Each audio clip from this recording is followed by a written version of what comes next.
Hello, folks, and welcome to Wind, Reel, and Print. I wanted to say it a little different this time. Pauses in different spots. My name is Ryan. And my name is Kevin. And today we're going to talk about Big Trouble in Little China. Yeah. And in turn, we'll also talk a little bit about the documentary Hollywood Chinese, which just felt like a natural thing. After we had seen this, we realized, like, oh, this might be a good companion to that. And Gremlins, too, yeah. Yeah, exactly. True. Yeah. But Big Trouble in Little China, directed by John Carpenter, coming out in 1986, considered one of his interesting and best films as well.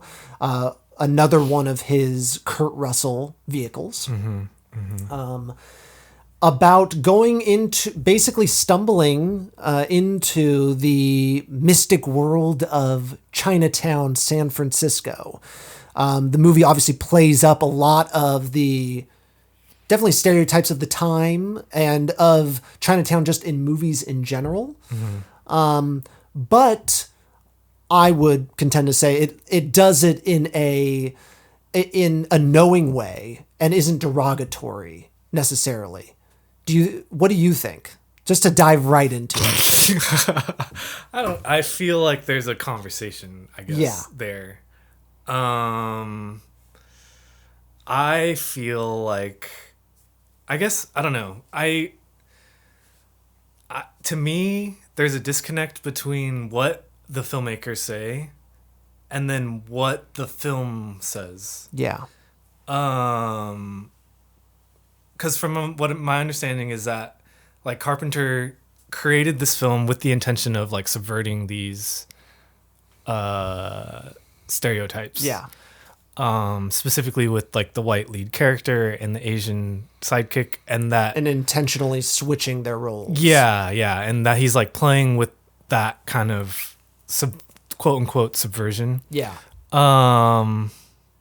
Yeah, I mean, I just feel like there's still a lot of, like, I don't know if, like, I'm not one to judge of, like, how harmful it is, I guess. True. But I still feel like there's derogatory and, like, discriminatory, or I don't know, there's just, like, stereotypes involved in this still. Like, yeah, and the stereotypes are real. Yeah. Like, and I mean real in the movie. And right. And so it does exist, and it's kind of how it's interpreted by the viewer. Yeah, it's just more than anything. It is what it is, I guess, more than anything. Yeah. Like, I think I said this earlier, like, we can enjoy these movies while still critiquing them. Yeah. So I want to forefront it by saying I don't think this is against, like, the movie in any way, but I just feel like, it's doing the, like, magical monk character type, the ultra masculine kung fu character, in a way that to me wasn't, because it just, like, obviously he has an appreciation for these types of movies, and he hired people who were, like, meant for the role. Like, there wasn't a exploitation of anything in a bad way, I would think. I don't know. Like, I know what you mean, at least in the top level of this. Yeah, he's like, there is an intention of, like, representing them well and including them. Yeah, and including them in the process. Yeah. But at the same time, it does feel like an exploitation movie in its aesthetics, but also in the way they treat just the Asian aesthetic in general. You know? In a way, like, to compare it in a way that would make it, I guess, non-malicious. Because I think because we're talking about Asian people, I don't want to, like, victimize that kind of aspect of it.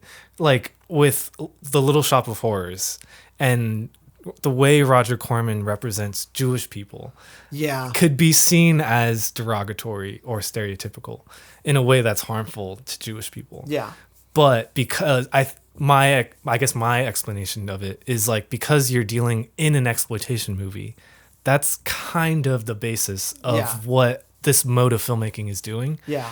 It's not taking these things seriously in the way that you would want them to. Yeah. It's just doing it for appeal and for entertainment. Yeah. And that's that's all you can really apply the value to. Yeah. Because it is just like in a way, a roller coaster ride, or like a haunted house kind of experience that you're kind of being ushered through. And like the Chinatown aspects of the film are just a decoration for what these characters are kind of involved in, I guess. But it still is them traveling through the stereotype. Yeah. Like that is the amusement. Yeah, that is exactly. the ride. Exactly. That is all of that is definitely the stereotype. Right. And although it doesn't necessarily like you don't have like you are doing something to subvert it in a way, and it is intentionally here. And it was, and you sent me a video today to listen to, and they were talking about John Carpenter and Kurt Russell were talking about how this was originally going to be a Western. Yep. Yeah. The people who wrote it. Yeah. Yeah. And so it had that same sort of thing. So it could have existed anywhere, obviously, this story. But this one specifically does decide like the stereotype is going to be the accoutrement of the adventure. Right. Well, even the Western was going to be based in like the 1800s China. Oh, still had like the same West. kind of like Chinese aspect to it. Yeah. But yeah, exactly. So yeah, that is interesting. And so that's something that it's important to talk about because you can't really tie it. You can't untie it. Yeah. Because it goes there. It intentionally goes there. Yeah. And right. And I guess to me, what bothers me, I guess, and just like a little bit, was that the directors are like patting themselves on the back for like doing this one thing, but then like still doing all these other things. It just feels like a cognitive dissonance. Yeah. To like what they're actually doing. Like it doesn't feel like educated, I guess. Yeah. In a way that like it's one of those things where it just happens to line up with something different or good in quotes. Sure, yeah. Like something that is unique and isn't necessarily doing the classic stereotype like to the nth degree in a derogatory way where it is like it's not intentionally breakfast making at fun. Tiffany's or whatever. Yeah. Right. Like it's not yellowface or anything like that. Yeah. And there are Asian people on screen, like they're involved in the process. So there is like a level of like it's doing better, but you know, everything can call for improvement and stuff. Yeah. Yeah. But yeah, that's just how I felt about the representation. Yes, exactly. I think that's an important thing to get to look at and is now that we've talked about it and acknowledged it. Yeah. And really let's talk about the movie. Now we'll talk a little bit about the plot and everything like that. And everything inside. It was what did you think of it to start? I had a lot of fun. I love Kurt Russell's character. Yeah. I just thought he was crazy. Like, what the heck? You know, in a fun way. Like, he just says the most wildest shit and, like, will knock himself out before the fight. You know, just he's kind of goofy and, like, it's so fun. It was actually hard for me to watch. I remember trying to watch this for the first time a couple of years ago, and I was just like, I hate Kurt Russell's character in the first few minutes. I'm just like, this guy is so annoying and macho and all of these things. And then you end up realizing that's the joke. Yeah. And he's like making fun of that. Exactly. Yeah. I love it. Yeah. Cause to me, it reminded me of like those frat boys that like, I don't know, at school and stuff who think they're the shit, but are totally incapable and like don't know what the fuck they're doing. Yeah. Like it just reminded me of that kind of person. Yeah.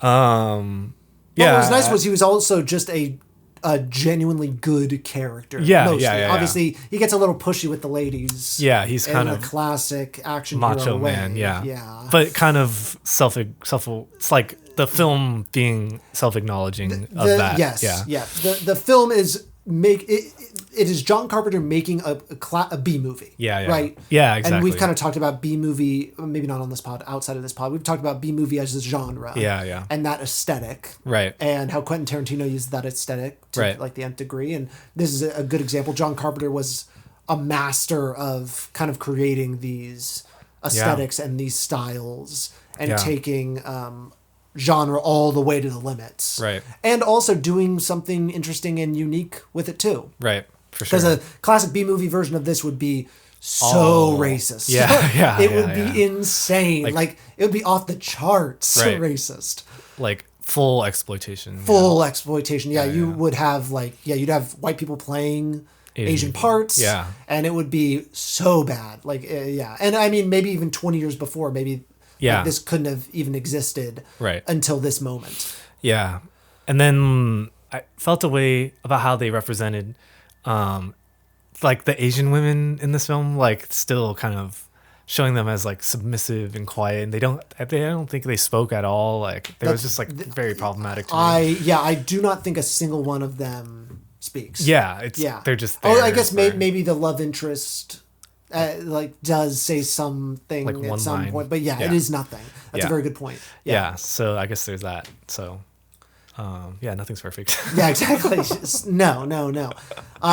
As an adventure movie, it's a lot of fun. Oh, it's and it is fun to have the sidekick and the main character switch roles.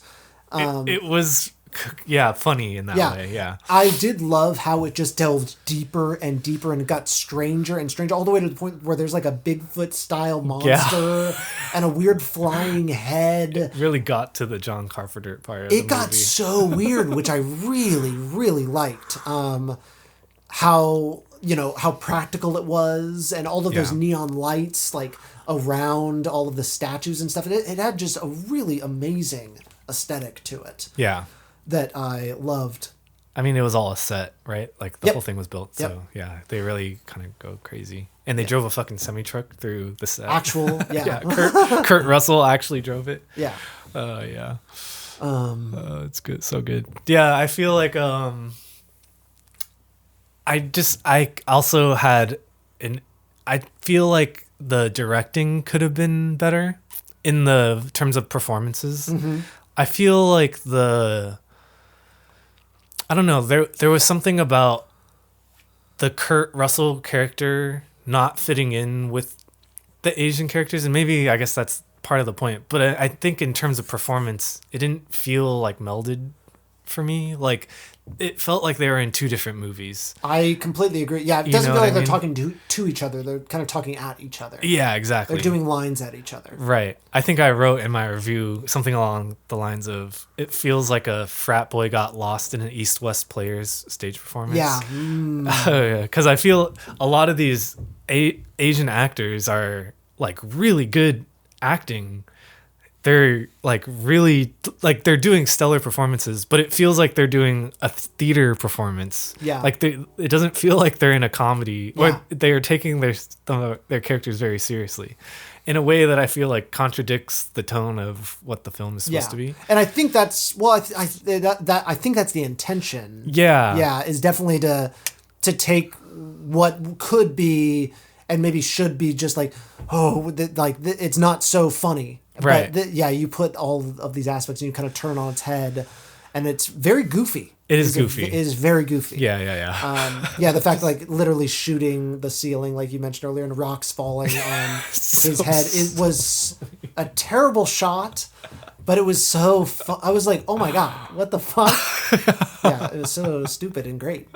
Yeah, it's pretty funny. Yeah. So why did you pick this movie? Yeah, so we like to, for those that don't know, but we like to pick a Bay Area movie every time we come in and record. Mm-hmm. This took place in the Bay Area, and last one we did was Harold and Maude, if I remember correctly. Yeah.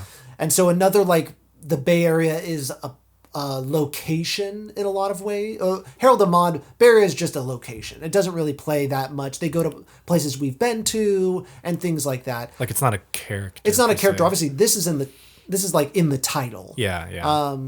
And there's does a Golden Gate Bridge. And exactly. Yeah. Like we're looking at the poster right now, and it plays, the Golden Gate Bridge plays into it. You wouldn't see this on a Harold. I love imagining a Harold and Maude poster in the style of Big Trouble in Little China. I'm now imagining it, and I love it so much. If I'm being truthful, I picked it because I had wanted to see it for a long time, and it was on a list. I'd never seen Big Trouble in Little China before. Nice. I had wanted to, but I just never got the opportunity to. And I was like, you know what? I think it'd be good. And I didn't know about the Chinatown connection with Gremlins either. And it just turned out we watched a lot in this kind of round of recording, a lot of movies that Chinatown plays a mystical part in it. Right. And it is that Chinese mysticism that they present that is inherent to the plot and is what keeps the story moving. Gremlins, it is literally Gizmo is found there, and in Big Trouble in Little China, it is the character, it is everything. It is going into the depths of Chinatown, or I think they're the Chinese nine hells or whatever they call it in the movie, but there's like multiple levels of hell that they're going through, if I remember correctly. And so that was the big reason I went for it. I don't really know if it needed to be in San Francisco necessarily. Right. It didn't feel like San Francisco itself was the most important thing to it. This is my kind of prelude to what we talk about next week, I guess, or next month. Yeah. Or this maybe. Like the way Hollywood portrays San Francisco. Yeah. And the way they treat it as like an aesthetic, I think speaks to, in a broader sense, the way we view Chinatown and I guess just Asian Americans in general, right? Yeah. As like this exotic kind of thing that like is, like you said, like the mysticism and like the magic behind it and stuff. And I think, there is a reading where these gremlins and this is like problematic and blah, blah, blah, totally. blah, blah. But I don't know like how much I would really like want to go there. 'Cause like Hollywood Chinese, I think as a documentary does a good job at talking about these sorts of things. And I think a good point that they speak on is like how you can criticize what happened back then, but also appreciate everything that we get from it still. Like there are great performances from Asian actors in this film that like, should be celebrated too, aside from criticizing the filmmakers for doing whatever they did and stuff. I think there's still like moments of celebration in this, I guess, with how they represent stuff. But yeah, I feel like there is a way that Hollywood views San Francisco, like as a kind of aesthetic for their misadventures and stuff like that. Yeah. That maybe they don't have, or I don't know, maybe there's something different and exotic about it. Yeah. And I guess San Francisco probably is like for like Asian experience on film and stuff. I think there probably is a lot of Bay Area centric things. Like Shang-Chi. Yeah. Shang-Chi being a recent example. And then what was the movie in Hollywood Chinese, like Little Earth or I forget what it was. Oh, no, that was not the one. I'm thinking of, there was a musical that was done. Yeah, Flower Drum Song. Yes. With the dim sum song. Yeah. Or I've seen that movie. Not dim sum. Yeah, it is dim sum. It's a fat chewy. Not bok choy. Oh my god. What's it called? Oh my god. Chop suey. Chop suey, yes. And that being an insane thing to do. There's probably, genuinely there's probably aspects of this film that it's like, oh my god. Yeah. Like, this is like, what are we doing? Yeah. At the very least, it feels like it is telling a different story that isn't doesn't feel like the Asian experience is the butt of a joke necessarily, but it still is playing up the stereotypes and using them for entertainment purposes. Yeah. Yeah. I also feel like more so with Gremlins maybe, but I guess I don't know how relevant this is, but there's this idea more specifically in sci-fi, like science fiction, this idea of demographic dystopia, of like, what's the definition? that there's a dystopian society characterized by overpopulation and population collapse, or like immigration and stuff like that. Like the best example would be like Blade Runner, and how LA is like characterized by an influx of kind of Asian people and Asian aesthetics and stuff like that. Like I feel like there's a fear expressed with using these aesthetics in a certain way that show like an inherent othering of this culture, I guess. Yeah, the fact that it's not just like like it is literally an entire culture. Yeah. It isn't just like a group of guys that are like, it's not like a cult or something like that, but it's literally like taking an entire culture and imagining it in like a fantasy way. Yeah. And who's really doing that and who has the right to do that. Yeah. John Carpenter. Yeah. I don't know. I'm also not the person to be the arbiter of this. This is definitely a person by person experience and understanding of this. Yeah. And also, you know, he didn't write this movie. There's other people involved. Like this is a product of the industry more than anything, I feel like. Yeah. And at least it was fresh and fun. Yeah, it's entertaining. It is entertaining. It does the job. Yeah. I did enjoy it as an adventure movie. It felt like an Indiana Jones, but funnier. It's just and silly. Goofy and weird and practical and just fun and silly. He said he's inspired by Howard Hawks movies. Oh, there you go. With the dialogue and everything. Yeah. Howard Hawks comes up a lot. Yeah, we'll get to him. We'll get there. Okay. All right. Yeah. I think I'm good. Yeah. Big Trouble, Little China. That's a wrap. Bye.